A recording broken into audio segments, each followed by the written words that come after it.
poquito de neumonía y vamos a comenzar luego con cáncer de pulmón, que es el tema importante del teórico D. ¿Se escucha bien, no? Sí, se escucha. Sí, profe. Perfecto.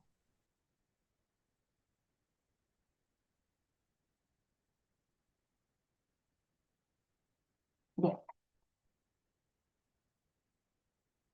Lo primero que vamos a recordar es qué significa neumonía. Neumonía es un proceso inflamatorio. De los procesos inflamatorios de la vía aérea es uno de los más importantes, ¿sí?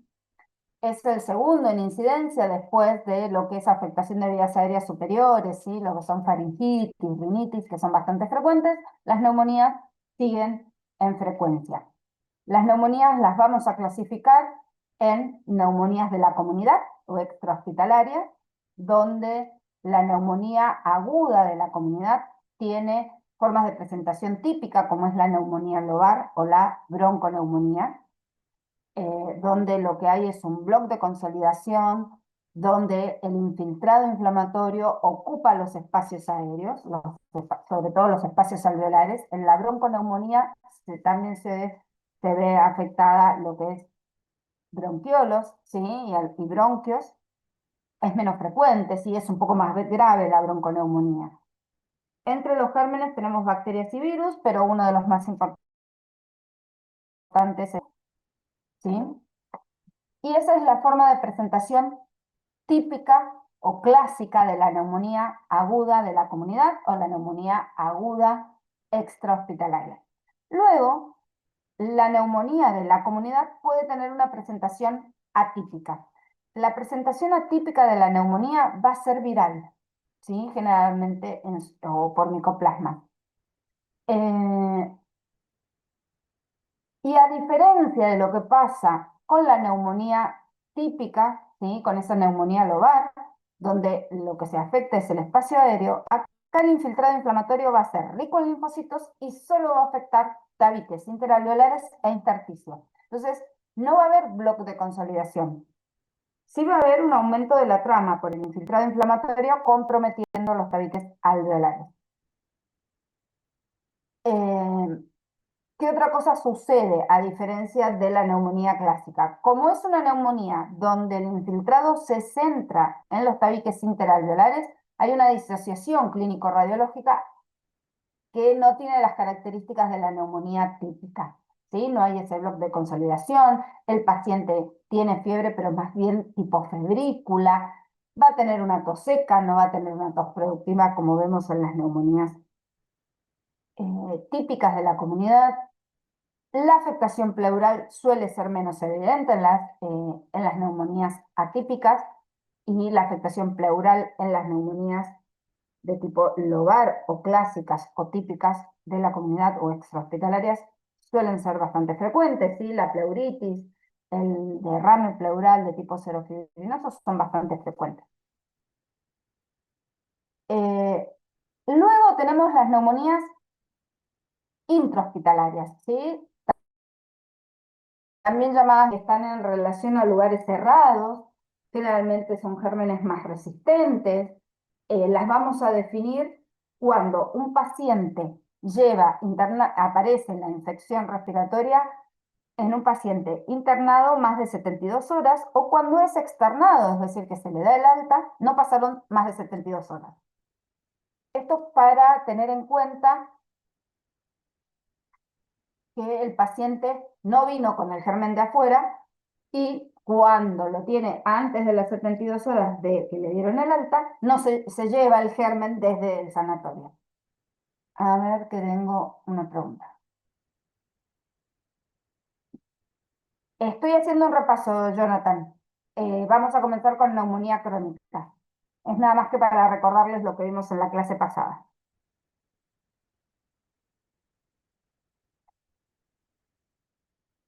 Gracias por avisar, porque a veces pasa que uno va pasando y no se ve y queda parada la diapositiva. Siempre es útil que alguien lo vea. Eh, bien, ¿en qué estaba? Ay, perdón. las neumonías hospitalarias, recuerden que los gérmenes son más resistentes. Ya acá vemos pseudomonas, vemos Klebsiella. Y luego tenemos las neumonías por aspiración. Las neumonías por aspiración se ven en pacientes que pueden tener afectado el reflejo tusígeno o deglutorio y entonces aspiran el contenido gástrico, ¿sí? Frente a un vómito. Puede verse en pacientes que tengan, que hayan estado intubados mucho tiempo, donde tengan alterado el reflejo deglutorio o tusígeno, que es bajo estado de narcolepsia, puede verse en pacientes epilépticos o con enfermedades graves, ¿sí? Entonces esto que se broncoaspiren, ¿sí? En pacientes que quedan politraumatizados o con tetraplejías. Entonces se van a dar neumonías que son más graves. Generalmente son las neumonías aspirativas, son polimicrobianas, generalmente con flora de la boca, aneroide, y por otro lado, el aspirado del contenido gástrico, el ácido clorhídrico, genera neumonías de tipo fulminantes, ¿sí? Necrotizantes y fulminantes. Si nuestro paciente sobrevive, en general hace absceso. Y ya aparecen en la última parte de la clasificación las neumonías crónicas. ¿Cuándo es una neumonía crónica? Cuando en su evolución clínica supera, ¿sí?, más de 2-3 meses. Puede ser la evolución natural de una neumonía aguda que se cronifique, o lo que puede suceder es que sea por gérmenes, ya sean bacterias del tipo micobacterias, es decir, del género micobacterias, u hongos, donde son gérmenes que tienen baja virulencia o patógenos que tienen baja virulencia y que la exposición prolongada desarrolla una respuesta inflamatoria lenta, que cuando recién da sintomatología ya estamos en el contexto de una enfermedad inflamatoria crónica, que típicamente va a ser granulomatosa, que es el ejemplo clásico de las neumonías crónicas, ¿sí? Donde vamos a tener necrosis, donde vamos a tener macrófagos activados, que son los que llamamos células epitelioides, podemos tener células gigantes, vamos a tener linfocitos, vamos a tener plasmocitos. La neumonía crónica se da en pacientes inmunocompetentes y puede tener o no regional. Entre las micobacterias, la más importante es la tuberculosis, esto ustedes ya lo han visto. También hablamos de infecciones por hongos que afectan el pulmón. Uno puede ser Histoplasma capsulatum, que es la imagen que ustedes ven acá. Y podemos ver una lesión localizada, ¿sí? Necrotizante, parecida a un absceso, si se quiere. Y acá, con técnicas especiales, que es un GROCOT, es una técnica de plata, nosotros vemos la necrosis, donde no se ven células, y acá vemos estas hifas micóticas, o esporas micóticas, perdón, no son hifas, son esporas micóticas, que tienen una pared gruesa, que generalmente es birrefringente, y el centro es mucho más claro. Y se reproducen por gemación, ¿sí? Como dando unos brotecitos. No tienen hifas, no tienen como ramificaciones largas, sino que son esporas. En el caso de Histoplasma capsulatum. Otro germen que podemos ver asociado a neumonías crónicas es Aspergillus. Aspergillus puede dar afectación primaria en pacientes previamente comprometidos por un proceso inflamatorio como una neumonía previa bacteriana que deja focos de necrosis o absedación y que el Aspergillus coloniza esas zonas de necrosis o asociadas a cavernas tuberculosas. Si es un hongo tabicado, es un órgano que un hongo que se comporta también de manera oportunista, muchas veces frente a la inmunodepresión de un paciente, coloniza al paciente generándole procesos. Generalmente lo vamos a ver en lesiones a nivel de la cavidad oral y en lesiones pulmonares a las Aspergillus.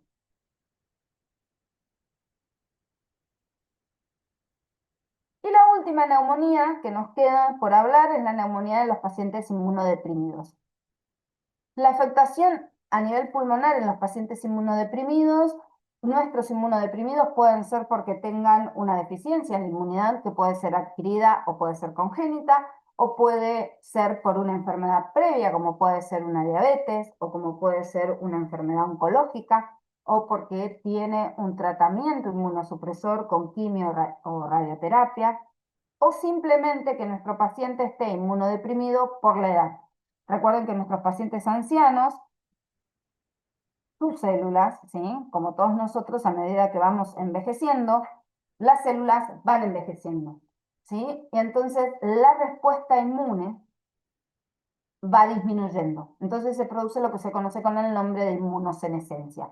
La inmunosenescencia no es igual para todos los pacientes, lo mismo que el envejecimiento no es igual para todos los pacientes, por eso vemos pacientes que tienen 80 años y parecen de 50, y vemos pacientes que tienen 60 años y parecen de 90. Esto tiene que ver cómo envejece cada organismo. Bueno, con la respuesta inmune pasa lo mismo, no todos los pacientes sufren una inmunosenescencia marcada. ¿Qué otra cosa tienen de características las neumonías en pacientes inmunodeprimidos? Es que generalmente intervienen más de un germen, ¿sí? A veces incluso se ven sobreinfectados por bacterias. Hay un primer germen, que ahora vamos a ver cuáles son, y después puede haber una sobreinfección bacteriana.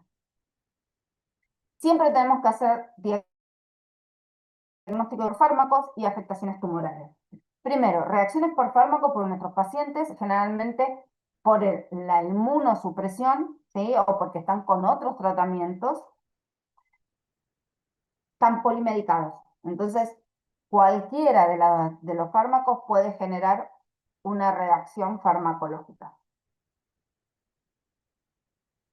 Y por otro lado, ya hablamos que la inmunodepresión favorece el desarrollo o lo favorece el desarrollo de tumores porque evita la vigilancia inmunológica frente al desarrollo de diferentes proliferaciones, entonces hay mayor incidencia de tumores.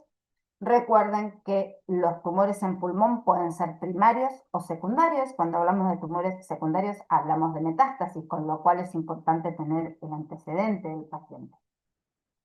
Una forma fácil para poder dividir las aguas y ver cuál puede ser el agente causal de mi neumonía en un paciente inmunosuprimido es tener en cuenta cómo se presenta el infiltrado inflamatorio. Si el infiltrado inflamatorio es difuso, es decir, que compromete ambos campos pulmonares de manera difusa, generalmente lo que nosotros tenemos son infecciones por citomegalovirus, ¿sí? O por Pneumocystis jirovecii, o reacciones por drogas, ¿sí? Porque van a ser difusos. Y poco comunes podemos tener neumonías por bacterias, Aspergillus, que suele ser focal, Cryptococcus o tumores malignos, ¿sí? Neoplasias. En general, si es difusa la infiltración por un tumor maligno, vamos a estar hablando de tumores más raros, como, o tumores metastásicos, como un linfoma, una linfangioliomatosis, ¿sí? Que la afectación sea más difusa. Si no, los tumores en general son localizados. Si el infiltrado es localizado, acá sí nuestro diagnóstico diferencial va a ser un tumor maligno. Entonces, infiltrado difuso, el diagnóstico diferencial, si no es infeccioso, son reacciones por droga. Y si el infiltrado es localizado, el diagnóstico diferencial va a ser tumores malignos. Y vamos a ver infecciones bacterianas generalmente por gram negativas, un poco más resistentes, por Staphylococcus aureus, por Aspergillus y por Candida. Y menos frecuentemente, acá vamos a ver Cryptococcus, Mucor, Pneumocystis jirovecii y Legionella pneumophila. ¿Sí? Pero lo primero que podemos hacer es dividir el infiltrado inflamatorio y acá sí posicionarnos en cuál puede ser el diagnóstico de la afectación neumónica de nuestro paciente. Hasta acá lo inflamatorio. Ahora comenzamos con cáncer de pulmón. El cáncer cáncer de pulmón es una patología muy frecuente porque constituye uno de los tumores más frecuentes en el mundo, siendo un 14% de todas las lesiones tumorales, o sea, de todos los cánceres a nivel mundial, el cáncer de pulmón, seguido por el cáncer de colon. Lo que tiene el cáncer de pulmón es el que tiene la tasa de mortalidad más alta, de un 28% de todas las muertes por cáncer está dada por cáncer de pulmón. Luego en incidencia sí sigue cáncer de colon, el de mama en mujeres y el de próstata en varones, pero encabeza cáncer de pulmón en mortalidad. La sobrevida es variable. Es muy importante saber que en países desarrollados el acceso a la salud temprano y a técnicas de diagnóstico avanzadas y caras, como son las de biología molecular, mejoran la sobrevida.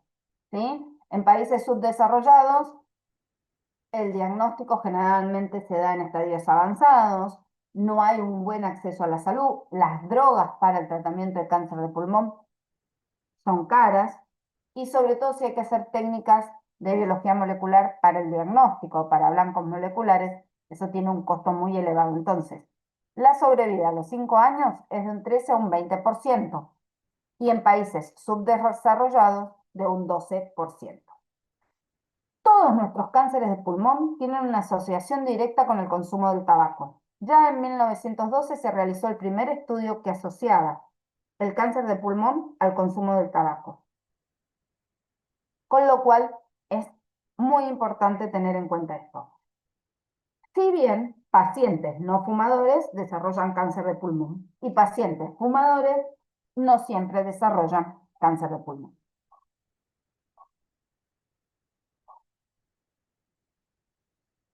Lo que sabemos en relación al tabaquismo es que es un carcinógeno químico, ¿sí? Que va a generar cambios a nivel del epitelio de los fumadores. Y vamos a ir viendo estos cambios. Se va a producir la progresión por la exposición constante al carcinógeno químico. Vamos a ver que hay cambios metaplásticos, que hay cambios hiperplásticos, que hay cambios displásticos y que luego hay un carcinoma in situ, posteriormente un carcinoma infiltrado. Esto porque se observa en el epitelio de los fumadores los cambios tanto hiperplásticos como displásticos y porque después cuando nosotros estudiamos los tumores pulmonares en el alrededor, entre comillas, sano, se pueden ver cambios hiperplásticos, metaplásticos e incluso displasia. Hay otros contaminantes ambientales, ¿sí?, que influyen en el desarrollo de cáncer de pulmón, como radiación, como amianto, como contaminación ambiental, como sustancias inhaladas ocupacionales diversas. Y además tenemos la parte genética, ¿sí? Mutaciones que pueden ser adquiridas o que pueden ser genéticas que van a llevar al desarrollo de cáncer de pulmón. Recuerden que el tabaquismo, ¿sí?, por la irritación constante en el árbol traqueobronquial y pulmonar genera una respuesta inflamatoria. Esa respuesta inflamatoria va a generar un infiltrado inflamatorio donde tenemos neutrófilos y los neutrófilos liberan radicales libres que pueden dañar el ADN favoreciendo el desarrollo de numerosas mutaciones. Entre los oncogenes, ¿se acuerdan que nosotros teníamos oncogenes y genes supresores de tumores relacionados con el crecimiento? Los oncogenes favorecen el crecimiento y los genes supresores de tumores inhiben el crecimiento celular.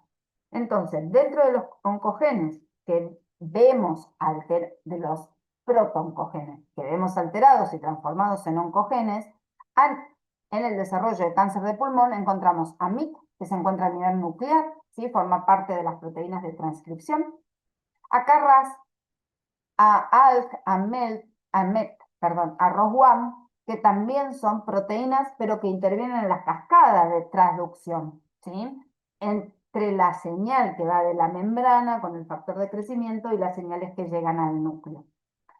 Y luego tenemos los receptores de los que pueden verse alterados, como es el receptor del factor de crecimiento epidérmico, que es FGFR. En relación a los genes supresores, tenemos a la P53, que frecuentemente está alterada. Ustedes ya saben que es el gen supresor de tumores más frecuentemente alterado, que interviene en varias situaciones, ¿sí? Porque interviene en lo que es apoptosis, interviene en lo que es reparación del ADN, interviene, por eso es el guardián del genoma, cuida que esos errores o esas mutaciones o esos cambios en el ADN sean eliminados.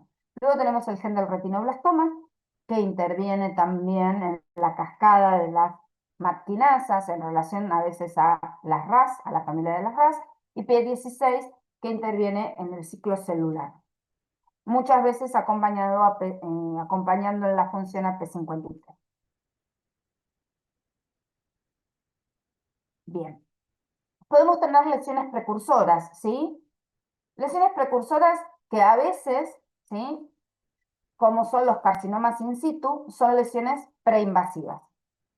Dentro de estas lesiones precursoras tenemos la displasia escamosa, la hiperplasia adenomatosa típica y la hiperplasia difusa de células neuroendocrinas.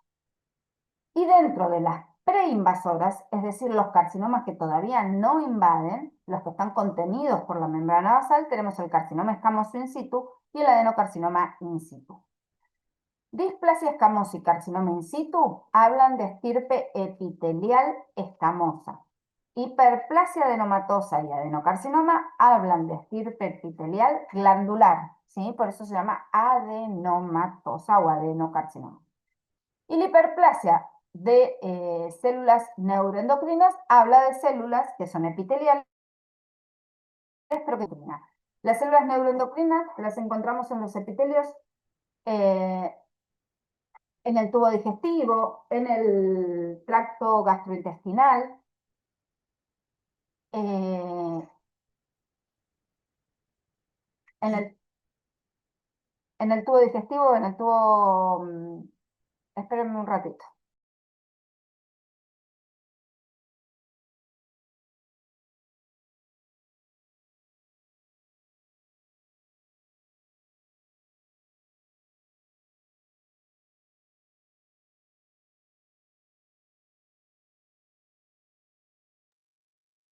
Ahí estoy de vuelta. Lo que pasa es que se metió el perro a la habitación donde estoy dando la clase y no lo podían sacar, entonces me distraje.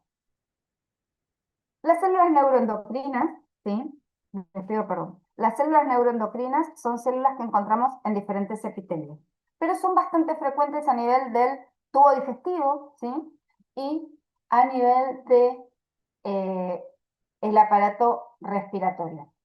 Son células que en su citoplasma tienen sustancias neuroendocrinas que secretan, ¿sí? Y entonces, muchas veces, las neoplasias asociadas a las células neuroendocrinas generan síndromes paraneoplásicos de tipo carcinoides, ¿sí? Lo que se llama síndrome carcinoide, con pérdida de peso, sudoración profusa, diarrea, vómito, taquicardia por parte del paciente. Dentro de los tumores que vamos a encontrar en pulmón, el adenocarcinoma es el tipo más frecuente de cáncer de pulmón. Es decir, que nosotros vamos a encontrar lesiones de tipo hiperplasia adenomatosa típica y adenocarcinoma in situ más frecuentemente que las otras lesiones precursoras.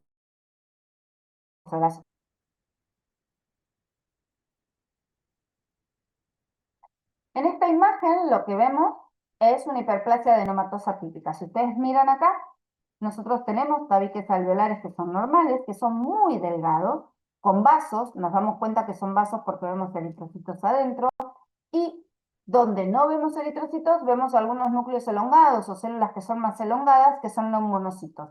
Entre los neumonocitos y los vasos es donde se produce el intercambio gaseoso. Cuando yo tengo algún proceso, ¿sí?, que genera alteración a nivel terminal bronquial o bronquiolo alveolar, yo voy a tener engrosamiento de los tabiques alveolares, se van a ver mucho más gruesos. Miren acá cómo de manera paulatina se van engrosando. Acá están finitos, acá están un poquito más gruesos, un poco más gruesos y acá ya están más gruesos, con una fibrosis marcada a nivel del de los tabiques interalveolares. Junto con esto tenemos un epitelio de revestimiento que tiene alteraciones, que ya no es plano como esta célula, sino que es mucho más sobrelevado, los núcleos son como más gorditos, tienen macrocariosis, tienen nucleolos, y entonces estamos en presencia de una hiperplasia adenomatosa atípica. Cuando ya tenemos atipia marcada, ¿sí? Incluso hay un cambio morfológico de la célula, en este caso del neumonocito, y esta célula se vuelve columnar y se llena de mucina, podemos estar en presencia de un carcinoma in situ, de tipo mucinoso.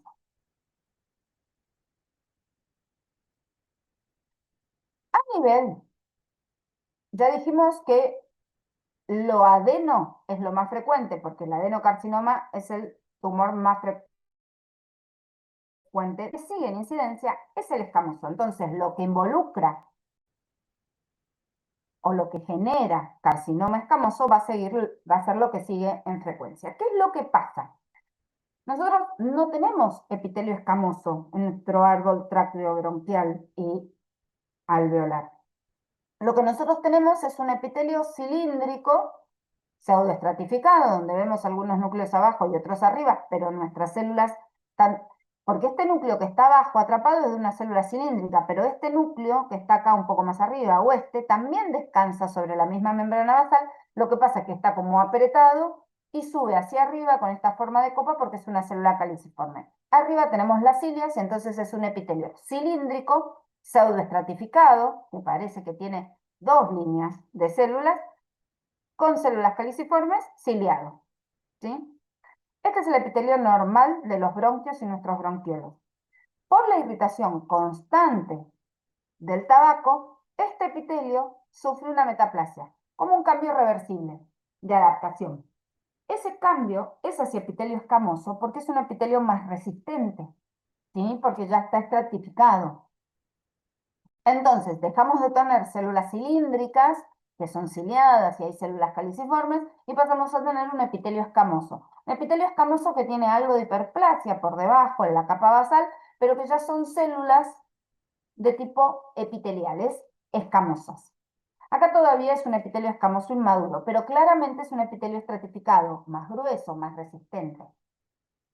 En esta fotografía de acá nosotros vemos que es un epitelio escamoso y que hay algo de maduración, porque las células de abajo son más grandes, los núcleos sí son verticalizados, y a medida que avanzamos en el epitelio hacia la superficie, nuestros núcleos se van haciendo más elongados y como que las células se vuelven. Sucede en los epitelios escamosos estratificados, como la piel, el esófago, ¿sí? ¿Qué nos llama la atención en esta? Que hay cierta hiperplasia, que hay cierta atipia, tenemos acá una célula disqueratóxica, tenemos células un poco desordenadas, se podría decir que hay una displasia leve.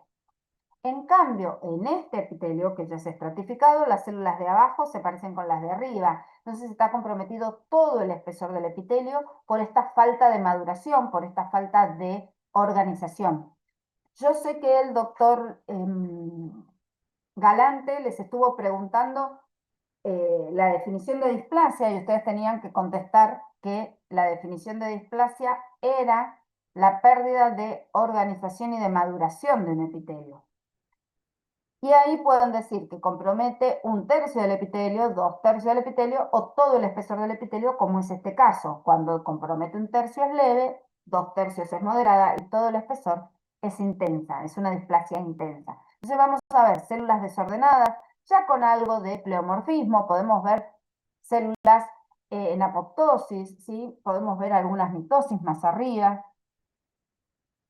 Cuando las alteraciones con la pérdida de maduración y desorganización arquitectural se le suma atipia citológica, aumento del número de las mitosis y numerosas apoptosis, ya estamos hablando de un carcinoma in situ, como es en este caso. Ustedes tienen mucha cantidad de células, ya hay presencia de nucleolos, miren, ya hay presencia de nucleolos, vemos ese puntito más grande en el núcleo que acá casi no se ve, es todo cromatina, si bien las células están dividiéndose, es más cromatina que otra cosa, alguna célula en apoptosis acá, pero acá tenemos células que son en apoptosis y algunas que son disqueratóxicas. Vemos mitosis acá, tengo otra mitosis acá, otra acá, ¿sí? Entonces, yo ya tengo una desorganización en la maduración, una desorganización arquitectural con pérdida de la maduración y con atipía citológica. Estoy con presencia de una displasia intensa, que es un poco más, es un carcinoma in situ ya. Luego del carcinoma in situ, que lo define al carcinoma in situ, siempre va a ser epitelial, para ser in situ siempre va a ser epitelial la proliferación porque va a estar contenida por la membrana basal. Y lo único que tiene membrana basal son los epitelios. Entonces, para que nosotros digamos que algo es in situ, estamos hablando de tumores que son epiteliales, que están contenidos por la membrana basal y evita que infiltren. Cuando rompen la membrana basal, se transforman en carcinomas invasivos. Y entonces nosotros trasladamos esta misma tipía con algunos nucleolos, con pleomorfismo celular, con presencia de mitosis, con células en apoptosis, pero ya en nidos que infiltran, que se meten en el intersticio y que ya no están rodeados por membrana basal como se observa acá. Esta evolución, ¿sí? Esta progresión es la que se observa en asociación al tabaco más frecuentemente. Si bien el tabaco está asociado a todos los tumores de pulmón, porque también la hiperplasia típica adenomatosa se debe a un daño, ¿sí? A un infiltrado constante, un infiltrado inflamatorio constante sobre lo que es la pared alveolar de mis pulmones o del parénquima pulmonar con una respuesta hiperplástica. La clasificación ha ido variando a lo largo de los años. Primero era definida de una manera puramente histológica, luego siempre por la Organización de la Salud, Organización Mundial de la Salud, y luego fuimos armando grupos de trabajo para poder clasificarlas. La que utilizamos en la actualidad es la del 2015, se espera una nueva clasificación que sea publicada ahora en el 2025, donde lo que hay es un consorcio, ¿sí? Donde interviene la Organización Mundial de la Salud, pero tenemos diferentes asociaciones, ¿sí? Para el estudio del cáncer de pulmón, la Sociedad Americana Europea Respiratoria, el grupo, ¿sí? Multidisciplinario internacional de la clasificación de cáncer de pulmón de tipo adenocarcinoma, porque el adenocarcinoma es el más frecuente, y además a la clasificación que en un primer momento era solo histológica, que es lo que hacemos los anatomopatólogos, se fue sumando todas las alteraciones moleculares que se pueden estudiar por inmunistoquímica, que nos sirven para diagnóstico, pero que también comienzan a marcar pronóstico, porque marcan pronóstico porque nos dicen que el paciente puede evolucionar de una manera más agresiva o menos agresiva, pero porque también pueden constituir blancos moleculares de tratamiento. Entonces, todo esto se ha ido sumando a la clasificación de los tumores. Entonces, en la actualidad hablamos de que hay una clasificación histológica, pero que también hay una clasificación molecular. Y esto vamos a ver que se repite en los diferentes tipos de tumores. Esta es la clasificación actual, está un poco resumida, pero es la clasificación actual, donde nosotros tenemos tumores que son epiteliales, tumores que son mesenquimáticos, algunos que entran como miscelánea porque no tienen una verdadera clasificación, y tumores linfoproliferativos. Dentro de los epiteliales tenemos tumores benignos como papilomas y adenomas. Sabemos que los osos y los adenomas son glandulares, benignos. Lesiones preinvasivas, como son los carcinomas in situ, tanto escamosos como adenocarcinomas. Y los malignos, ¿sí? Epiteliales, carcinoma de células escamosas, con sus diferentes variantes, queratinizante, no queratinizante y basaloide. Los tumores neuroendocrinos. En los tumores neuroendocrinos nosotros tenemos algunos que reciben la denominación de carcinomas, que son el carcinoma de células pequeñas y el carcinoma neuroendocrino de células grandes, y lo que se llama tumor carcinoide, con una variante típica y una variante atípica. Luego tenemos los adenocarcinomas. En los adenocarcinomas tenemos diferentes variantes según su morfología, acinares, papilares, lepídicos, micropapilares, esto lo vamos a ver enseguida.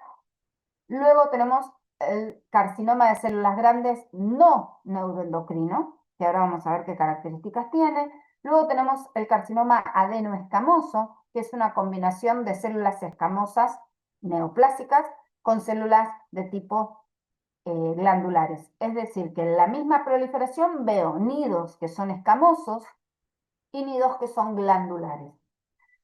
Luego, tengo una entidad que ha sido subdividida, pero que queda agrupada con el nombre de carcinoma sarcomatoide, donde encuentro el carcinoma pleomórfico de pulmón, el carcinoma de células gigantes de pulmón, el carcinoma de células fusiformes de pulmón y el carcinosarcoma. Estos cuatro entran dentro de un grupo que se llama sarcomatoide. Por ahora, todos estos, en cualquiera de sus subtipos, tienen mal pronóstico. Por suerte, son raros. Luego tenemos el blastoma pulmonar, que en un primer momento se creía tumor benigno, pero ya sabemos que es un tumor maligno, que remeda estructuras pulmonares de tipo fetales. Luego tenemos un grupo de carcinomas no clasificados. Los carcinomas, dentro de estos carcinomas no clasificados, entra el linfoepitelioma y el carcinoma NUT. El carcinoma NUT, nosotros hablamos cuando hablamos de carcinomas NUT de faringe y dijimos que se denominan NUT porque tienen una translocación, ¿sí?, de genes,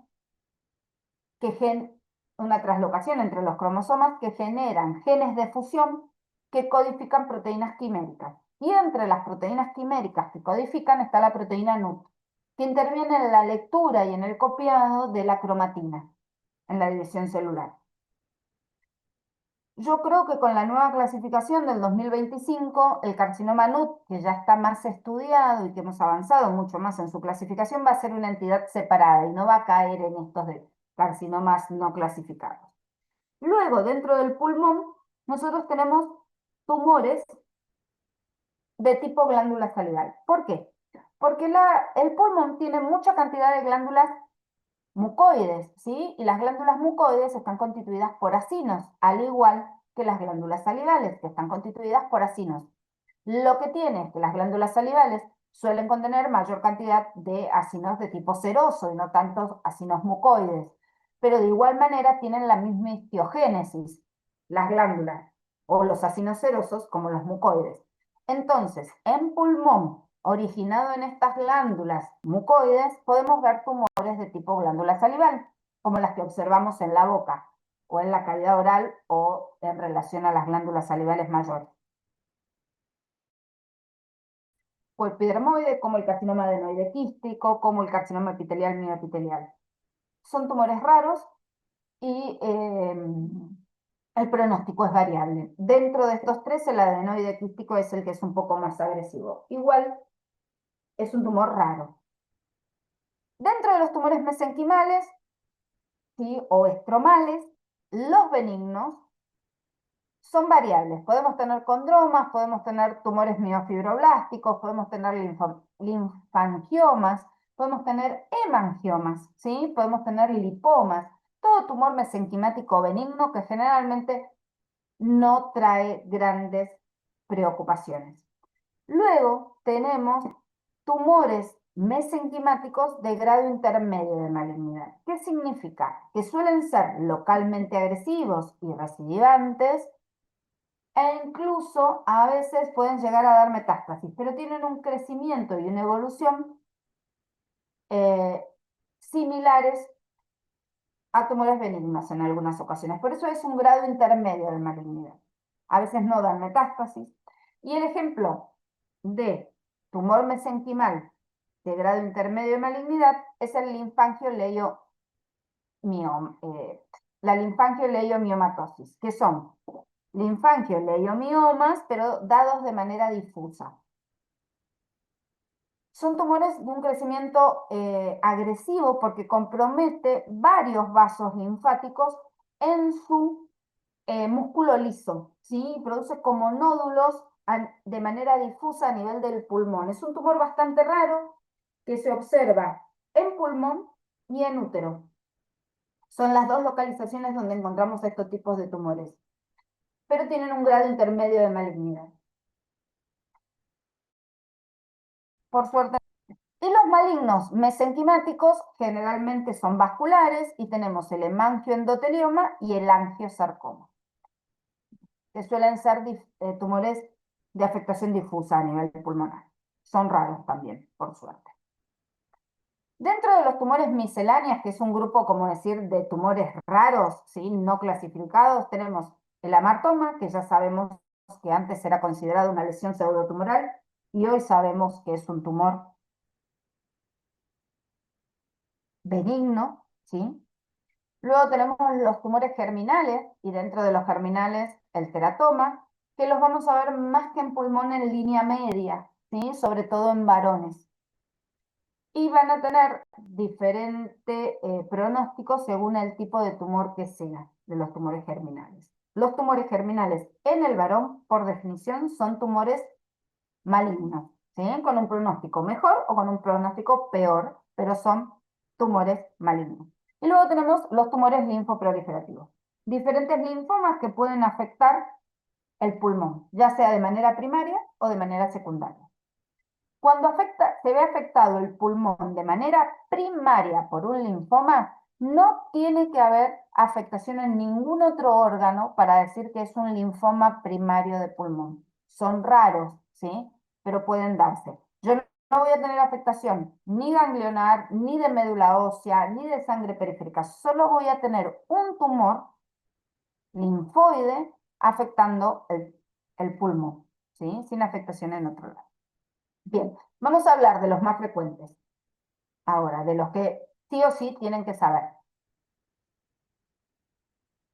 Adenocarcinoma. Por lejos, el tumor más frecuente de pulmón. ¿Qué otra característica tiene? Cercanos a la pleura. Y solo cuando tienen gran tamaño tienen conexión con la vía aérea mayor, ¿sí? Con bronquios y bronquiolos. Si no, crecen pegados a la pleura. En su microscopía pueden formar glándulas irregulares, pueden formar acinos, pueden formar papilas, pueden ser sólidas, van a tener mucha reacción desmoplásica adyacente y va a haber desde bien diferenciados hasta poco diferenciados. Cuando hablamos de un adenocarcinoma, recuerden que va a ser bien diferenciado, en este caso, cuanto mayor cantidad de glándulas produzca, es decir, más del 75% del tumor produzca glándulas o acinos o papilas.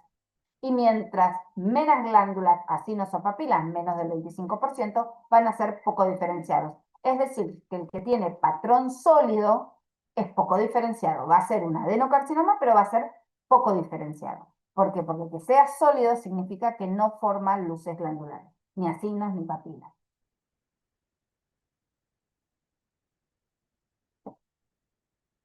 Vamos a definir el adenocarcinoma in situ, ¿sí? Ya dijimos que el adenocarcinoma es una proliferación maligna constituida por glándulas, acinos, papilas y demás, los diferentes patrones. ¿Cuándo va a ser in situ? Cuando está localizado y usualmente mide menos de 3 centímetros, ¿sí? Hasta 3 centímetros. Generalmente no producen mucina.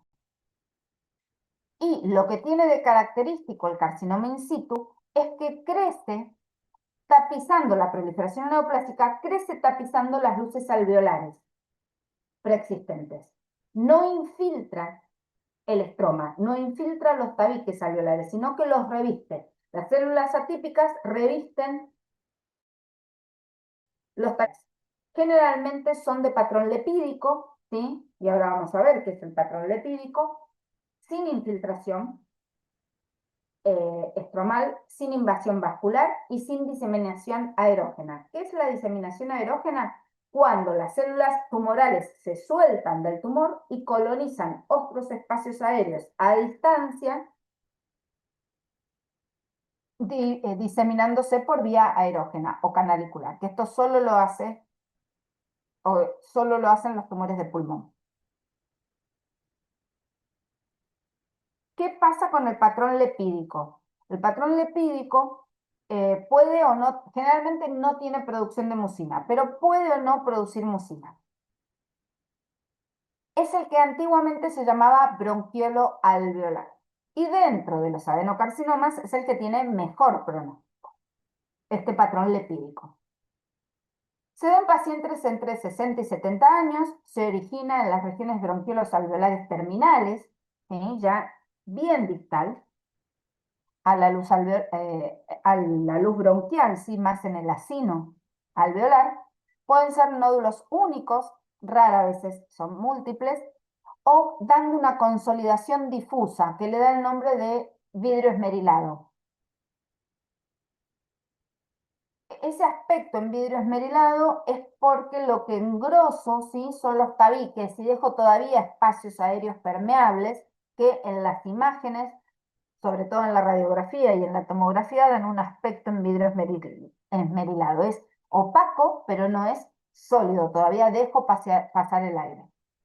¿Cómo son las células, ¿sí? De este patrón lipídico? Son células columnares altas de citoplasma eosinófilo que tienen un núcleo apical, es decir, hacia arriba, que se van a disponer una al lado de la otra, una al lado de la otra, tapizando el tabique interalveolar y formando proyecciones papilares con o sin producción de mucina, generalmente sin producción de mucina, porque tiene ese citoplasma eosinófilo con el núcleo a nivel apical. La denominación de lepídico viene de lepidóptero, ¿sí? Que es el nombre científico de ciertos insectos como las mariposas, que tienen alas grandes y un cuerpo alargado. Y lo que al patólogo que lo describió, que ya les dije que usan mucho la imaginación, dijo que estas células, ¿sí? Columnares altas de citoplasma eosinófilo, a veces con mucina, cuando tapizan los tabiques alveolares, parecen mariposas posadas sobre ramas. De ahí viene la denominación. Lo que nos importa a nosotros es que un carcinoma, adenocarcinoma in situ, generalmente tiene patrón lepídico, antiguamente llamado bronquiolo alveolar. Que para que sea in situ no tiene que infiltrar el estroma, no tiene que tener invasión vascular, no tiene que tener diseminación aerógena y tiene que medir menos de 3 centímetros. Y que imagenológicamente al diagnóstico tiene una consolidación difusa, ¿sí? O nódulo único, con aspecto en vidrio esmerilado. Miren acá. Nódulo, donde nosotros acá tenemos como una regla, donde acá está el 1, acá está el 2 y acá está el... Si uno mide este nódulo desde el borde macroscópicamente a este borde, mide más o menos 2,5 centímetros, ¿sí? Si ustedes pudieran trasladar más o menos 2,5 centímetros. Y si lo miden en su otro diámetro, ¿sí? De manera longitudinal o transversal, pueden ver que no llega a los 2 centímetros, que más o menos mide 1,8.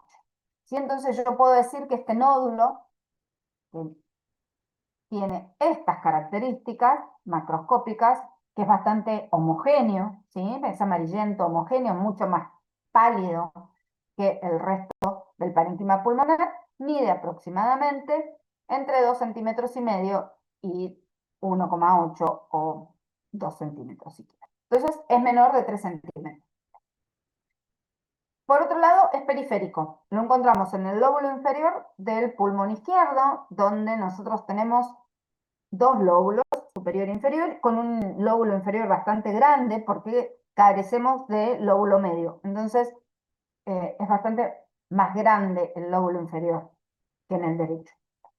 Y lo vamos a ver que se observa en la periferia, cercano a la pleura y lejos de los bronquios. Cuando lo miro al microscopio, lo primero que voy a hacer es ver el parénquima sano para poder comparar, y veo que acá los tabiques alveolares son delgados, con células que son aplanadas. Luego los tabiques se van engrosando y comienzo a ver que los los tabiques, que son un poco más gruesos, están tapizados por diferentes células, ¿sí?, que tienen atipía. Yo puedo ver que son células que salen hacia arriba, que el núcleo suele ser más apical, que puede tener nucleolo. ¿Cómo se ve el tapizado? Como las células van hacia arriba sobre el tabique alveolar. No lo infiltran, ¿sí? Lo revisten. Acá también lo veo. Tengo el tabique, acá también tengo tabiques y las células van hacia arriba, crecen hacia arriba, como si fueran mariposas posadas sobre una ramita. Miren acá cómo sale hacia arriba. Ese es el aspecto clásico de las células o de los carcinomas con patrón lipídico, que generalmente este patrón lipídico puro se puede presentar in situ, menor de 3 centímetros, sin infiltración estromal, sin invasión vascular y sin diseminación aerógena. ¿Qué otra cosa puede pasar en el adenocarcinoma? Que sea mínimamente invasivo. Va a tener algunas características del in situ, sí, en que va a ser un nódulo solitario, generalmente menor de 3 centímetros. Como les dije, generalmente son solitarios, a veces son múltiples, pero cuando son múltiples el riesgo de que estén infiltrando es mayor. Y la invasión que define que sea mínimamente invasivo es cuando mide menos de 5 milímetros en su dimensión máxima, la invasión. Entonces, ¿qué significa que es invasor? Que tiene menos de 3 centímetros, como el in situ, pero que cuando invade no mide la invasión, el foco de invasión, más de 5 milímetros. O sea, la invasión es hasta 5 milímetros. El patrón predominante es lipídico, generalmente no mucinoso. Algunas veces puede ser mucinoso, pero generalmente es no mucinoso. Luego, ¿sí?, vamos a tener diferentes tipos. Acá, cuando digo que es patrón lipídico, que son esas células columnares altas de citoplasma eosinófilo, sabemos que derivan de los monocitos tipo 2 y que van a crecer a lo largo de la superficie de las paredes alveolares, pero que van a invadir. Y cuando invaden, para ser un carcinoma invasor, van a medir más de 5 milímetros. Las otras formas de presentación, ¿sí?, ya son infiltrantes. El acinar, ¿sí?, donde las luces glandulares son redondeadas, suelen tener un lumen central bien uniforme, ¿sí?, como duro, con células tumorales alrededor. Pueden formar papilas, ¿sí?, donde yo tengo un eje conectivo fibrovascular. Pueden tener micropapilas, pueden tener un patrón sólido, ¿sí?, donde no veo ni papilas ni glándulas. Pueden tener una forma invasiva, ¿sí?, difusa, formando glándulas o con células columnares. El patrón lipídico puede ser mucinoso incluso. Puedo tener un patrón coloide donde veo grandes lagos de mucina reemplazando los espacios aéreos. El fetal, donde la proliferación forma glándulas irregulares que semejan epitelio pulmonar fetal. Y el entérico, que se parece en su morfología a un adenocarcinoma colorectal. Con lo cual, ojo, porque podría ser una metástasis de un adenocarcinoma de colon en nuestro paciente, lesión única. Ya cuando son múltiples, uno ya piensa más en metástasis más que en primario, pero recuerden que si tiene el antecedente, hay que hacer el diagnóstico diferencial. Nuestros pacientes pueden tener segundos tumores, ¿sí? Tener un tumor a nivel de colon y 10 años después o 15 años después hacer un segundo primario a nivel pulmonar. Si bien es menos frecuente, puede suceder. ¿Sí? Lo más frecuente y esperable es que un paciente que tiene un antecedente de un cáncer de pulmón, de un cáncer en cualquier órgano, es que de metástasis, no que aparezca un segundo primario. Vamos a ver algunas imágenes, tienen que ver con el adenocarcinoma, topografía, periféricos, ¿sí? Siempre. Que sea periférico ¿sí? Y cercano a la pleura, me orienta, primero, en la sintomatología. ¿Por qué? Porque la sintomatología va a ser tardía y cuando dé síntomas van a ser síntomas de tipo pleurales, por la afectación de la pleura. No va a ser un tumor que tenga hemoptisis, no va a ser un tumor que sea productor, que expectore, ¿sí? Una expectoración generalmente mucoide, ¿sí? Media necrótica o incluso sanguinolenta, sino que el paciente va a tener derrame, generalmente unilateral, de rápida evolución, va a tener dolor en puntas de costado por afectación pleurítica y demás. Puede tener asociado neumotórax por este crecimiento periférico. Miren acá, lo vemos macroscópicamente, bien sobre la periferia, este es un vaso grande, y bien sobre la periferia, afectando la pleura, es un tumor grande, mayor de 3 centímetros, lo mismo que este, con una necrosis central, eh, con bordes polilobulados, acá también bordes polilobulados irregulares, afectación pleural. Y cuando lo veo en las imágenes también veo el nódulo en algunas extensiones, ¿sí? Que van hacia la pleura, generando síntomas más de tipo pleurítico. ¿Qué otra cosa eh, me define que el tumor sea periférico? El método de diagnóstico. No solo la sintomatología, sino el método de diagnóstico. Si yo ingreso por la vía aérea con un fibrobroncoscopio, no voy a llegar a estas lesiones. No hay manera de que yo llegue. Con lo cual, no me va a servir que yo entre por la vía aérea con un fibrobroncoscopio para buscar el tumor. Yo por imágenes, ¿sí? O para biopsiar el tumor. Yo por imágenes voy a localizar el tumor y voy a punzarlo con una aguja gruesa para sacar una biopsia, ¿sí? Entonces, cuando yo tengo un tumor que es periférico a nivel pulmonar, el diagnóstico se basa en la clínica, que generalmente es pleurítica, ¿sí? Dolor pleural, pero en puntada de costado, derrames de rápida evolución, generalmente unilaterales, derrames que son sanguinolentos, a veces cierta dificultad respiratoria, tiraje a veces intercostal por la afectación pleural, dependiendo del tamaño del tumor, y yo lo voy a ver con las imágenes, que generalmente es una tomografía, y voy a ingresar una aguja y lo voy a punzar, pero voy a sacar tejido, no es con punción con aguja fina, es con aguja gruesa. Y así voy a hacer el diagnóstico de mi tumor. Y puedo ver diferentes cosas. Puedo ver luces glandulares irregulares, ¿sí? Con un patrón que parece acá lepídico, como el que vemos acá, que tienen menor atipía, o un patrón más bien irregular, sólido, infiltrante, con células columnares puestas de manera irregular, formando luces irregulares, o con patrón acinar. Miren acá, son luces que son agudas, que pueden o no tener secreción de mucina, que pueden formar papilas, ¿sí? Luces columnares que forman papilas con gruesos ejes fibroconectivos, o que forman micropapilas, que son papilas más pequeñas, sin eje fibroconectivo, con un epitelio bastante atípico. Generalmente todo lo que es micropapilar en su presentación histológica es más agresivo.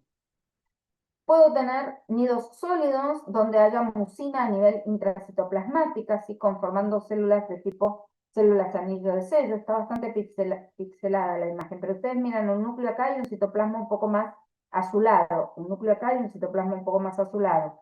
Acá, núcleo, citoplasma más azulado. Citoplasma más azulado, no se ve el núcleo acá. Estas células con núcleo y citoplasma azulado es porque tienen mucina en el citoplasma. Y yo la puedo ver a la mucina con una técnica de coloración especial, como es el musicarmín, que por eso se ve de este color rosadito, así medio fucsia, la presencia de mucina a nivel citoplasmático. Después puedo tener formas de presentación coloide, donde tengo grandes lagos de mucina con pocas células atípicas productoras de moco, a veces flotando dentro de esos lagos de mucina. Tienen mucha cantidad de mucina el tumor en sí mismo, ya se ve a la evaluación macroscópica la cantidad de mucina. Esos son mucinosos de tipo coloide. Después puedo tenerlos de tipo fetales, que remedan estructuras embrionarias, ¿sí? Con nidos sólidos o luces glandulares irregulares, con estas imágenes como pseudo estratificadas, ¿sí? Más cilíndricas, de pulmones en estadio fetal. Y también celulares más de tipo intestinal, ¿sí? Conformando un carcinoma de pulmón de tipo entérico, subtipo entérico, que parece un adenocarcinoma de colon. Esas son las variantes histológicas, las diferentes variantes histológicas que yo puedo tener. Luego tenemos el carcinoma escamoso. El carcinoma escamoso es el segundo tumor en incidencia después del adenocarcinoma, también guarda relación con el tabaquismo, pero a diferencia del adenocarcinoma no se da sobre la periferia, sino que se ve a nivel central, en el ilio, ¿sí? En los bronquios grandes. Es en el que yo veo la progresión, en la que veo la hiperplasia, en la que veo la metaplasia, en la que veo la displasia, cómo la lesión va evolucionando. Las variantes de carcinoma escamoso pueden ser queratinizante, no queratinizante y basaloide. Cuando yo tengo una neoplasia queratinizante, que suele ser la más frecuente, yo puedo tener desde una proliferación de células escamosas bien diferenciadas, ¿sí? Con perlas córneas, hasta tumores poco diferenciados con algunas células disqueratóxicas, con mayor número de mitosis, con focos de necrosis, entre otras cosas. Y por ahí, cuando son poco diferenciadas o incluso indiferenciadas, no queratinizantes, tengo que hacer diagnóstico con otros tumores, como puede ser un patrón sólido o poco diferenciado de un adenocarcinoma. Sobre todo si la biopsia es pequeña.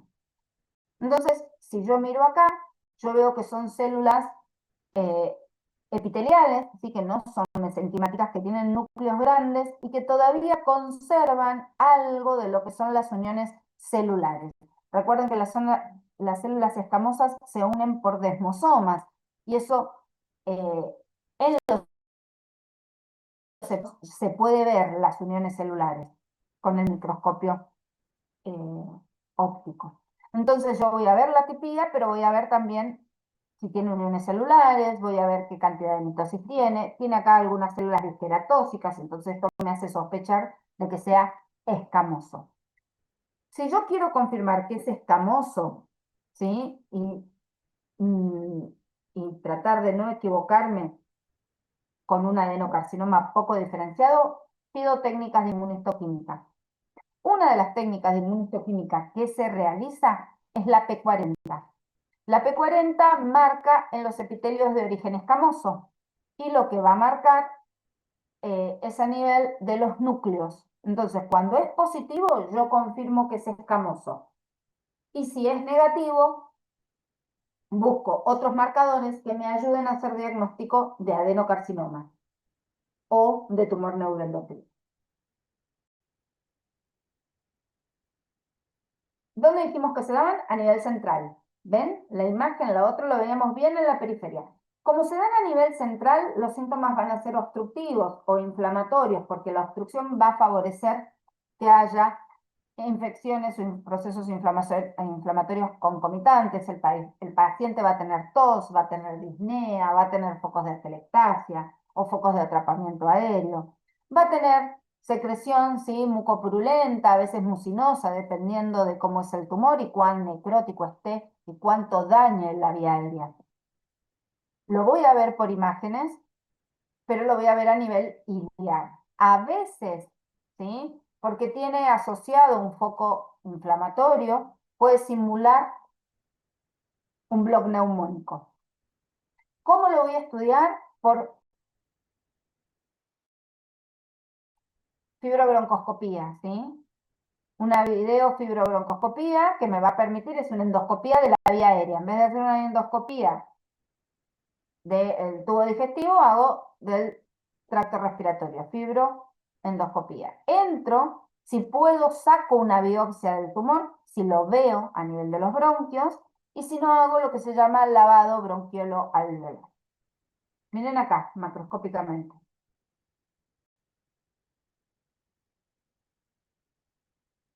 yo tengo la vía aérea grande, ¿sí? Con esas como estriaciones por las placas de cartílago que se observan en la vía aérea grande y el tumor comprometiéndolos. Y mi fibrobroncoscopio va a llegar hasta acá, va a poder hacer un lavado, a veces un cepillado. Y yo tengo acá un tumor que crece, que compromete la vía aérea y que incluso se extiende casi hacia la pleura. Si yo hago un lavado bronquiolo-alveolar o un cepillado, puedo ver células sueltas y entonces puedo ver células, en este caso coloreadas con Papa Nicolau, y acá tengo una célula disqueratóxica con mucha atipía nuclear, ¿sí? Binucleación, núcleos grandes, con pérdida de la relación núcleo-citoplasma. Acá tengo un núcleo irregular y demás, y esto me ayuda a hacer diagnóstico citológico de cáncer de pulmón, de tipo escamoso, ¿sí? Pero yo siempre necesito la confirmación con biopsia. Dentro del carcinoma escamoso, la variante con peor pronóstico es la basaloide. Tiene un impacto importante pronóstico porque la variante basaloide del escamoso es de pronóstico desfavorable. Y aunque es infrecuente, tenemos algunas alteraciones que tienen terapia. Por ejemplo, la amplificación del receptor del factor de crecimiento fibroblástico. El receptor del factor de crecimiento fibroblástico tipo 1, porque tenemos tipo 1, tipo 2 y tipo 3. El tipo 1 se observa en un 20% de los carcinomas escamosos y hoy tiene un blanco molecular, ¿sí? Tiene un tratamiento dirigido. Por otro lado, podemos tener amplificación o alteración, ¿sí? En PI3K en un 8% de los casos y también tenemos terapia blanco molecular. Podemos tener mutaciones en DDR2 y mutaciones en el receptor del factor de crecimiento fibroblástico de tipo 3. Pero lo que más nos importan es en el receptor del factor de crecimiento fibroblástico tipo 1 y el PI3K. Esto es importante, primero, porque un subtipo como el basaloide, que va a tener un peor pronóstico, si bien es raro, tiene mal pronóstico, va a tener un blanco molecular. Y al tener un blanco molecular, un tratamiento dirigido, ¿sí? Lo que se llama medicina de precisión, va a mejorar la sobrevida de estos pacientes. También la sobrevida va de la mano del desarrollo socioeconómico, ¿sí? Porque sabemos que en lugares subdesarrollados el acceso a técnicas moleculares para ver si tienen o no diferentes amplificaciones o mutaciones o translocaciones es más difícil. Y las medicaciones son caras, muy caras. Pero bueno, vamos de a poco. Es importante el uso de la inmunistoquímica en los diferentes tumores, sobre todo si son poco diferenciados para que podamos de carcinoma o un carcinoma escamoso, que son los más frecuentes a nivel pulmonar. Ya dijimos que P40 es positivo en el carcinoma escamoso y que TTF1 y napsina A van a ser negativos. Lo contrario se observa en el adenocarcinoma. Si yo tengo TTF1 y napsina A positivo, yo voy a estar en presencia de un adenocarcinoma y P40 me va a dar negativo. Y eso me ayuda a definir si es adeno o es escamoso. Si no me da ninguno de los marcadores, tengo que orientar hacia otros tipos de tumores, a los que son más raros. Por ejemplo, los neuroendocrinos.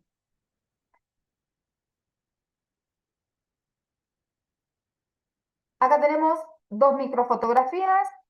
La microfotografía de arriba muestra un carcinoma escamoso, ¿sí?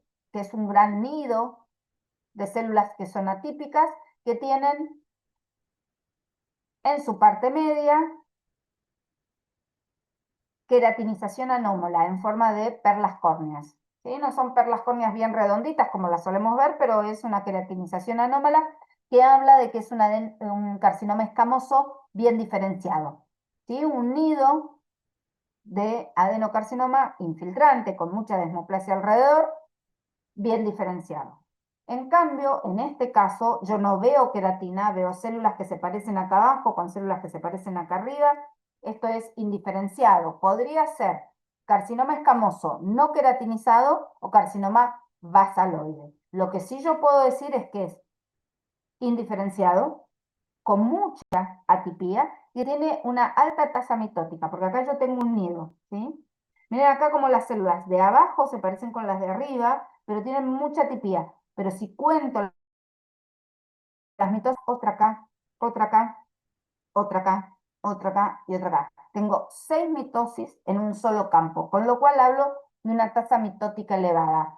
Mientras mayor sea la tasa de mitosis, más agresivo va a ser el tumor, porque significa que crece más rápido, que se divide más rápido, ¿sí? Entonces es más agresivo. Bien, pasamos al tercer tumor. Dentro de este tumor es como una familia, ¿sí? Son los tumores neuroendocrinos. Dentro de los tumores neuroendocrinos, que en la actualidad se denominan neoplasias neuroendocrinas, algunas van a ser carcinomas y otros van a ser tumores. Todos van a ser malignos, ¿sí? Por eso es que ahora se los denominan neoplasias neuroendocrinas, porque todos son malignos. Lo que pasa es que los que antiguamente denominábamos tumores neuroendocrinos, que se llaman tumores carcinoides, tenían un buen pronóstico, siguen teniendo un buen pronóstico. Hoy les decimos neoplasias neuroendocrinas de tipo 1 o de tipo 2. Y los que son de tipo 3 son los que son verdaderos carcinomas en cuanto a su agresividad, en cuanto a su forma de presentación. Dentro de las neoplasias neuroendocrinas encontramos al carcinoma de células pequeñas. El carcinoma de células pequeñas es el tumor de peor pronóstico a nivel pulmonar y es un tumor neuroendocrino. Es una entidad separada, ¿por qué? Porque nosotros cuando estudiamos los tumores de pulmón, una de las cosas que decimos es tumor o maligno, ¿sí? O neoplasia maligna de pulmón, de células pequeñas o de no células pequeñas. ¿Por qué? Porque todo el resto, ¿sí? Adeno, escamoso, células gigantes, adeno escamoso, todos son no células pequeñas. El único que es células pequeñas es este que es neuroendocrino y que tiene el peor pronóstico de todos los tumores a nivel pulmonar. También crecen como una masa central o iliar, también se asocian al tabaquismo, y lo que yo voy a ver son nidos o grupos de células de pequeño tamaño, por eso lo de células pequeñas, que parecen granos de avena, y derivan de una célula que son las células de Kuczynski, ¿sí? Que son células neuroendocrinas que en su citoplasma tienen gránulos de neurosecreción. No van a tener diferenciación ni escamosa ni glandular. Y como tienen gránulos de neurosecreción, generan gran cantidad de síndromes paraneoplásicos. Pero todos los tumores de pulmón generan síndromes paraneoplásicos. Esto lo que tiene es que los síndromes paraneoplásicos suelen ser más de tipo endócrinos. Luego, dentro de los carcinomas neuroendocrinos, tenemos otra variante que es de células grandes. Es menos frecuente que el carcinoma de células pequeñas, es menos agresivo, pero lo que lo caracteriza es que tiene una histología, ¿sí? De neuroendocrina, con formación de rosetas, de empalizada, de trabéculas, y que cuando le hacemos técnicas de inmunistoquímica marca para gránulos neuroendocrinos, pero son células más grandes. El que realmente nos importa, ¿sí? Diagnosticar de manera correcta y es por su mal pronóstico, es el de células pequeñas. ¿Qué es esto? Es una población monótona, ¿sí? Con gran atipía, con mucho número de mitosis, con células en apoptosis, gran cantidad de células en apoptosis, eh, que crecen como sábanas infiltrando. Tiene un crecimiento muy agresivo. Miren acá, acá tienen más en nido, pero también en sábanas infiltrando. Lo vemos a nivel central, periliar, e incluso vamos a encontrar los ganglios mediastinales ya metastásicos al momento del diagnóstico. Tienen muchas mitosis también, pero es un carcinoma poco diferenciado. En este caso de células pequeñas. Diagnóstico diferencial de mi carcinoma de células pequeñas, que no sea un linfoma, ¿sí? O alguna otra proliferación de células pequeñas. En general es un tumor de pulmón muy agresivo. Cuando las células son más grandes, ya tiene un aspecto más neuroendocrino clásico, ya no son tantos nidos infiltrantes, sino que pueden formar trabéculas, que pueden formar rosetas, ¿sí? Que pueden formar nidos, empalizadas. Y las células tienen un citoplasma un poco más amplio, son más grandes, sus núcleos y demás, pero tienen gránulos de neurosecreción. Por ejemplo, acá están marcadas con sinaptofisina. Entonces esto me habilita a hacer el diagnóstico de carcinoma neuroendocrino de células grandes. Los otros tumores neuroendocrinos, las que en la actualidad se denominan neoplasias neuroendocrinas tipo 1 y tipo 2, son los que llamamos tumores carcinoides. Los tumores carcinoides forman parte de estos tumores neuroendocrinos, pero a diferencia del carcinoma de células pequeñas, tienen un pronóstico muy favorable. ¿Sí? El tumor carcinoide variante típica tiene una sobrevida a los 10 años del 70%, ¿sí? Con un muy buen pronóstico. También crecen a nivel central, afectan parte de la pared bronquial y crecen hacia la luz, dando síntomas obstructivos. No miden más de 3 a 4 centímetros. Microscópicamente son células bastante monomorfas, sin atipía, sin necrosis, ¿sí? Sin células apoptóticas, sin mitosis que se puedan ver, y son muy vascularizados. La variante atípica, la sobrevida baja, si es la neoplasia endocrina tipo 2, la sobrevida baja a los 5 años es del 50%, con una tasa de metástasis al momento del diagnóstico de un 20%. Suelen recurrir, porque como crecen a nivel de la pared y de la luz, a veces los resecamos de manera incompleta y pueden dar metástasis tardías. Así todo, el pronóstico es mucho más favorable, ¿sí? O mejor, entre comillas, que el del eh, carcinoma de células pequeñas, que es muy agresivo, no se olviden de eso. Sí vamos a ver atipía, sí podemos ver mitosis, sí podemos ver pleomorfismo, pero todo mucho más leve que en el carcinoma de células pequeñas. Todos los tumores tienen gránulos de neurosecreción, todos los tumores neuroendocrinos, ¿sí? Ya sean las variantes antes conocidas como tumores carcinoides o los que conocemos con el nombre de carcinomas de células pequeñas o de células grandes neuroendocrinas. La inmuno que vamos a hacer para esos nódulos, gránulos de neurosecreción, sinapto, como vimos recién acá en la imagen, esto es una sinaptofisina, podemos hacer una cromogranina, podemos hacer una enolasa neurona específica, podemos hacer serotonina, calcitonina, bombecina. Muchas veces estos gránulos de neurosecreción nos sirven como marcadores tumorales que tienen tratamiento blanco molecular, con lo cual muchas veces no solo que son diagnósticos los gránulos de neurosecreción, sino que también son terapéuticos. Acá tenemos un bronquio, ¿sí? Mayor con una lesión nodular sobrelevada que se sale hacia la luz y que obviamente tiene crecimiento a nivel de la pared. Esto es un carcinoide. ¿Sí? No son tan necróticos, no son tan agresivos, crecen como un pólipo, si se quiere, hacia la luz y también infiltran la pared.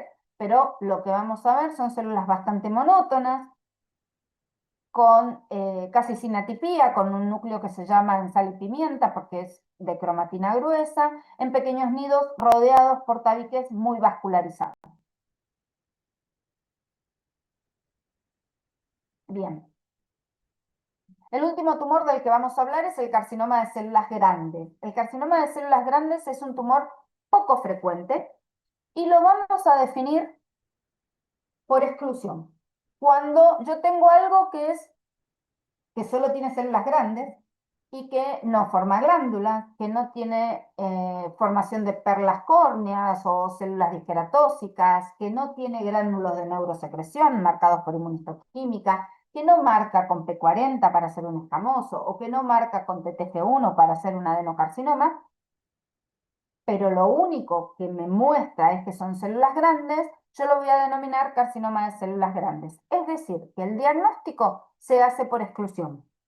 Un 80% se da en varones, ¿sí? Entre 50 y 70 años y está asociado al tabaco. Es un tumor poco frecuente, no se olviden de esto.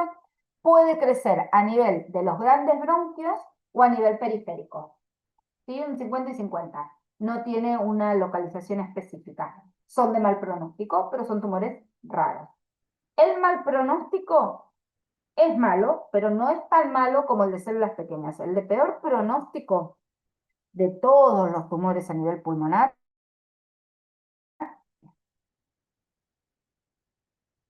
Miren acá, son células grandes, pleomórficas, a veces multinucleadas, con gran cantidad de mitosis, que tienen bastante emperipolesis, ¿sí? O lo que se llama canibalismo. Las células tumorales se comen otras células. Se comen otras células que pueden ser células tumorales muertas o células inflamatorias de la respuesta inmune. Esto se observa acá, ¿sí? Esto se llama emperipolesis o canibalismo. Podemos tener mitosis, ¿sí? Más bien típicas o más bien atípicas. Podemos tener núcleos de diferentes tamaños, cierto pleomorfismo, pero no van a dar ni para carcinoma escamoso, ni para adenocarcinoma, ni para tipo neuroendocrino. Como todos nuestros tumores, nosotros vamos a usar TNM, ¿sí? Como todos nuestros tumores malignos, vamos a usar TNM para su estadificación, donde la T define el tumor primario.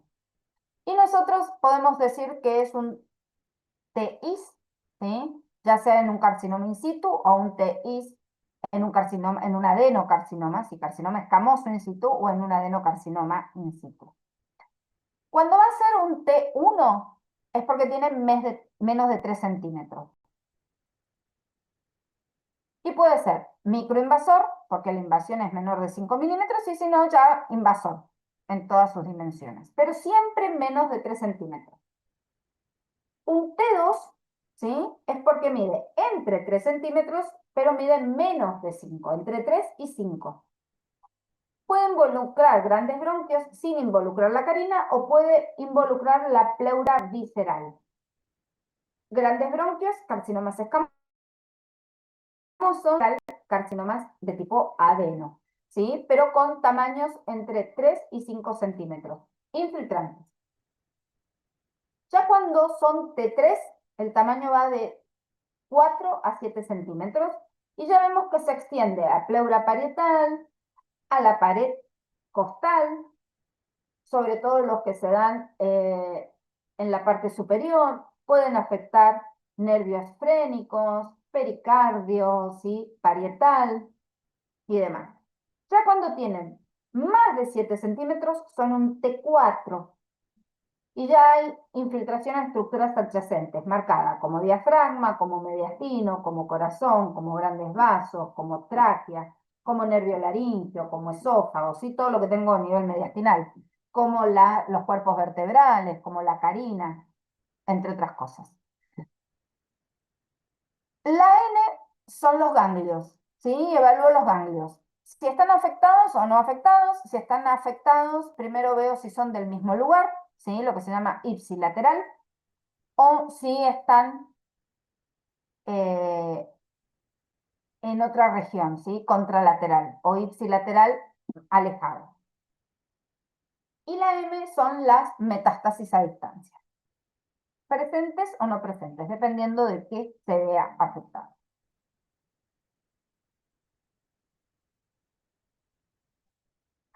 Por ejemplo, que yo tenga, miren acá lo de las metástasis, nada más que para mostrarle, no hace falta que esto se lo sepan de memoria. Yo tengo un M1, es decir, que tengo metástasis, pero lo que tengo es un nódulo tumoral en el pulmón contralateral, sin que haya, ¿sí?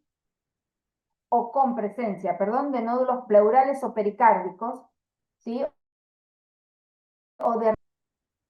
Y eso ya me hace que este sea un M1. Como para que tengan en cuenta, es una metástasis regional, ¿sí? Pero alejada del tumor. ¿Qué otra cosa, aparte del TNM, tiene la clasificación, la estadificación actual de los tumores de pulmón? La parte molecular, ¿sí? Lo que se llaman biomarcadores. ¿Por qué? Porque yo necesito detectarlos porque tengo tratamiento dirigido.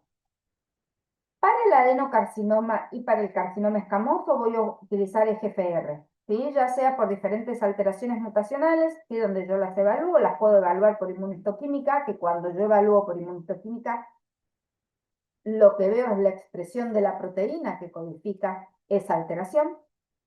Y para adenocarcinoma, no solo que hago EGFR, sino que agrego ALK y ROS1. En la actualidad, estos son los tres que se tienen que hacer como de rutina, porque son los más frecuentes.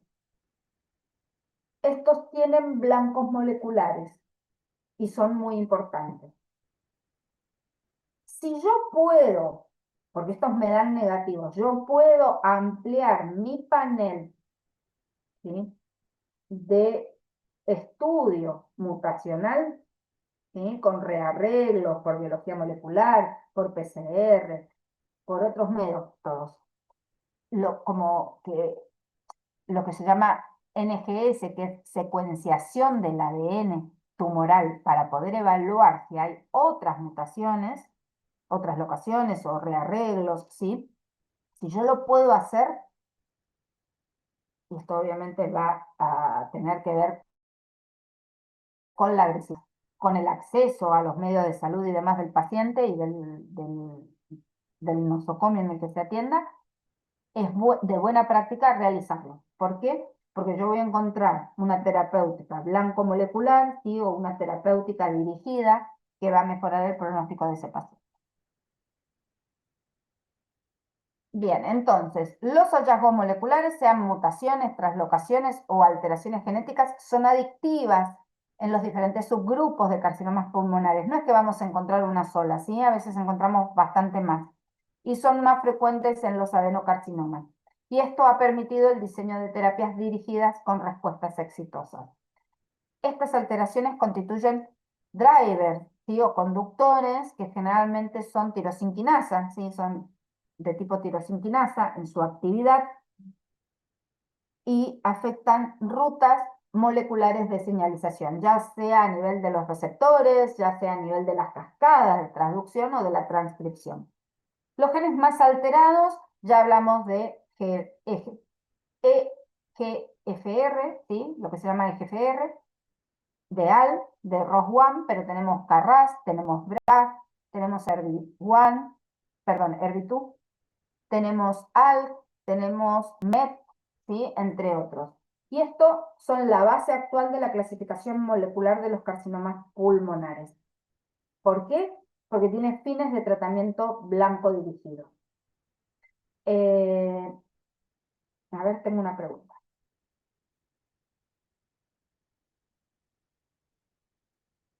Sí, uno puede hacer una secuenciación del ADN de un paciente sano. Y lo que vamos a encontrar es la alteración de los genes, si están mutados, si están traslocados, si están amplificados, marca predisposición. No todos, no todas las mutaciones o alteraciones genéticas llevan a que sí o sí vos desarrolles el carcinoma. Si yo tengo el gen del retinoblastoma heredado en un gen y tengo que adquirir una mutación adquirida, muy probablemente desarrolle un retinoblastoma. Pero si yo tengo mutada la P53, es que tengo mayor predisposición al desarrollo de cáncer, pero no a un cáncer en específico, y no significa que sí o sí lo voy a hacer. ¿Sí? Entonces, los estudios moleculares sí marcan predisposición, porque te van a marcar mutaciones que son drivers, que son conductoras, ¿sí?, en el desarrollo de neoplasias, pero no te aseguran, en general, no te aseguran el desarrollo del tumor. Solo en casos muy puntuales sí te dicen que vos tenés un riesgo de cáncer, como puede ser en el retinoblastoma.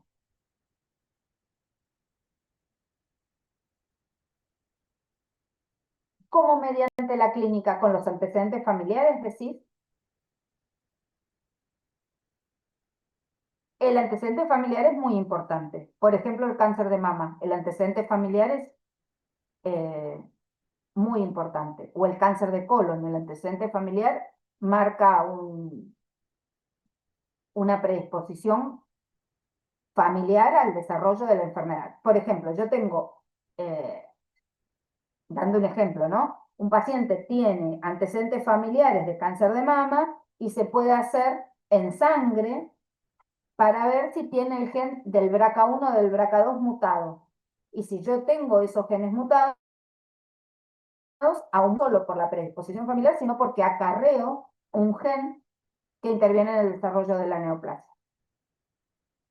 Por eso yo les había dicho cuando hablamos de neoplasias que algo como anecdótico para que lo piensen como para que lo recuerden, que Angelina Jolie hace unos años fue tapa de un montón de revistas porque se había hecho una mastectomía profiláctica y una oforectomía. Se sacó tanto las mamas como los ovarios porque tenía mutado el gen BCRA1 y BCRA2, que se asocian a carcinoma de mama y de ovario. Y ella se hizo el estudio porque su mamá había tenido cáncer de mama de muy joven y había fallecido rápidamente. Entonces, se hizo un perfil genético desde la clínica y ahí decidieron hacerle los estudios para ver si lo tenía los genes y los tenía. Entonces, es un poco sí los antecedentes, pero otro poco uno puede hacer un perfil genético. Mm, no sé si gastaría el dinero hoy por hoy en hacer a la población en general o por las dudas si tengo predisposición a cáncer. Sí gastaría en el momento que tenga el cáncer para ver si tengo un blanco molecular. No por las dudas para ver, porque es eso. O sea, sabemos que entre el 80 y el 90% de mis pacientes con cáncer de pulmón son tabaquistas, pero tengo algunos pacientes que no son tabaquistas y que desarrollan cáncer de pulmón. Entonces, es medio como, sí, tengo el gen alterado, pero capaz que no desarrollo la neoplasia. Entonces si, si lo puedo hacer, lo hago, pero si no, capaz que no sería el gasto hoy por hoy a la población sana. Es mi opinión, ¿sí?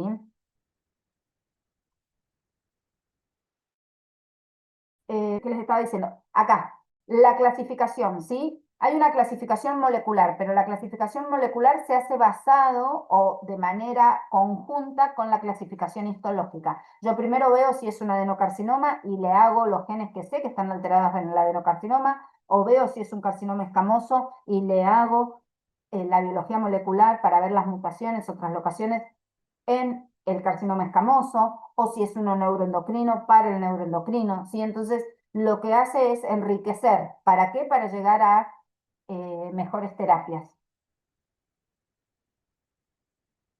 La clínica, ya un poco estuvimos hablando, tos, pérdida de peso, sí, todo lo que tiene que ver con el síndrome de impregnación, dolor torácico, disnea, tos y disnea mucho más frecuente en los que son centrales, ¿sí? Y ya dolor torácico, punta de costado, derrame bilateral y demás, los que son periféricos, sobre todo el adenocarcinoma que es el más frecuente. La tasa global de sobrevida a los 5 años es del 16%. Si yo no tengo en cuenta ni países desarrollados o en desarrollo, o no tengo en cuenta si es células pequeñas o adenocarcinoma. Cuando yo puedo resecar el tumor, y esto es mucho más frecuente en los periféricos, y por suerte los adenocarcinomas, que son los más frecuentes, son periféricos, y los puedo resecar con margen, la sobrevida se eleva al 45%. Ya cuando son tumores centrales, la sobrevida cae un poco, y más si es de células pequeñas. Sabemos que el adenocarcinoma lepídico es el de mejor pronóstico, ¿sí? Sobre todo si se puede hacer una resección quirúrgica. Es el que antiguamente llamábamos bronquiolo alveolar, es el que mejor pronóstico tiene. Sabemos que el de células pequeñas es el de peor pronóstico y al momento del diagnóstico la gran mayoría de las veces tenemos metástasis, ganglio. No podemos diagnosticarlos, además de estadificarlos, por mediastinoscopía, ¿sí? Se hace una ventana, se entra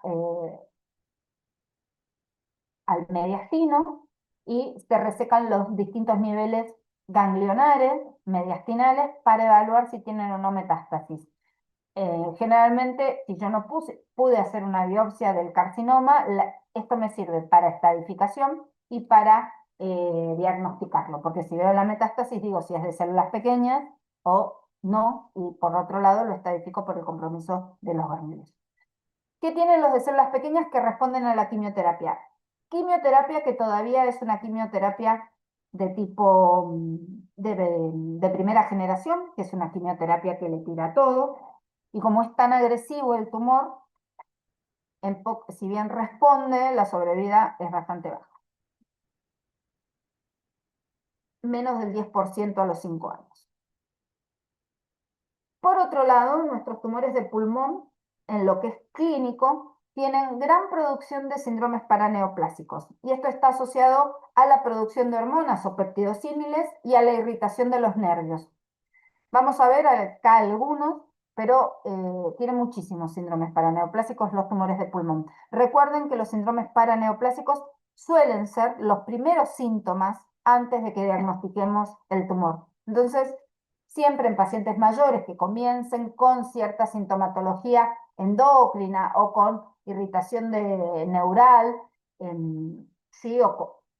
Que nos llame la atención, pensemos en que podría ser un síndrome paraneoplásico y salgamos a buscar la neoplasia, sobre todo en pacientes mayores. Bien, miren, hiponatremia, porque es secreción de un peptidosímil ADH o lo que se llama ADH-like. Síndrome de Cushing o síndrome Cushingoide por la secreción de ACTH o ACTH-like. Hipercalcemia, porque puede haber secreción de hormona paratiroidea, péptido relacionado a la hormona antitiroidea, prostaglandina E y otras citoquinas. Hipocalcemia por la secreción de calcitonina.